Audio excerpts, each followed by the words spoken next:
Ofra was a city from the time of the Bible, in the possession of the tribe of Benjamin. Some attribute the origin of its name to Ephraim son of Joseph. It was inhabited during the Second Temple period and during the Hasmonean period. It is mentioned in the New Testament as Ephraim, where Jesus and his disciples lived. Some attribute its location to the Christian Arab town of Taiba. On the site are churches that began to be built in the Byzantine period and later during the time of the Crusaders. The village managed to maintain its Christian character throughout history. Today it has churches used by different Christian denominations. Next to it is the Arab village of Deir Jarir, which apparently began during the time of the Crusaders and was a Christian village. Today its inhabitants are Muslim. To the west, the Arab village of Yabrud, which is located on the remains of a settlement from the time of the Bible, and was inhabited throughout history.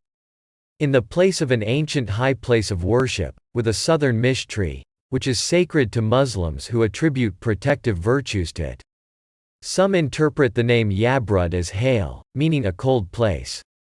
The Arab village of Ain Yabrud is also located on ancient remains of a settlement that existed throughout history. About 800 years ago, the Mamluk ruler divided the village, giving half of it to the Vakuf for the purpose of financing a madrasa in Jerusalem.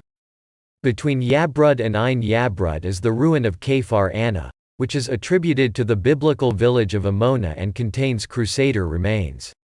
The Arab village of Jifna preserves the name of the ancient settlement Gafna. The origin of the name is probably from the cultivation of vines. And the area is called Gafna Mountains and Gafna Valley.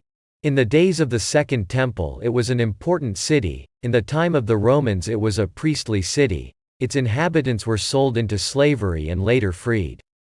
The Roman armies passed through it on their way to Jerusalem, and it was the capital of the district. After the Bar Kokhba rebellion, many residents moved to Zippori in the Galilee. During the Byzantine period it became a Christian city, continued to exist throughout the Middle Ages. About 100 years ago it was Christian and today half of its residents are Muslim.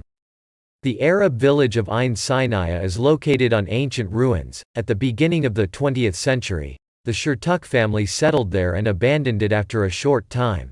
Later their son Moshe Shurtuk was the prime minister of Israel.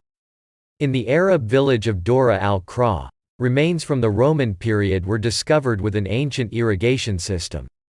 In 1975, Ofra was established, beginning in a Jordanian military camp, and was the first settlement of the Gush Emunim movement. In 1996 the Amona outpost was established. After 10 years the court ordered the demolition of illegal buildings. In a violent struggle many were injured and the houses were destroyed, which caused a great public uproar. 11 years later, after legal battles, Amona was finally evacuated.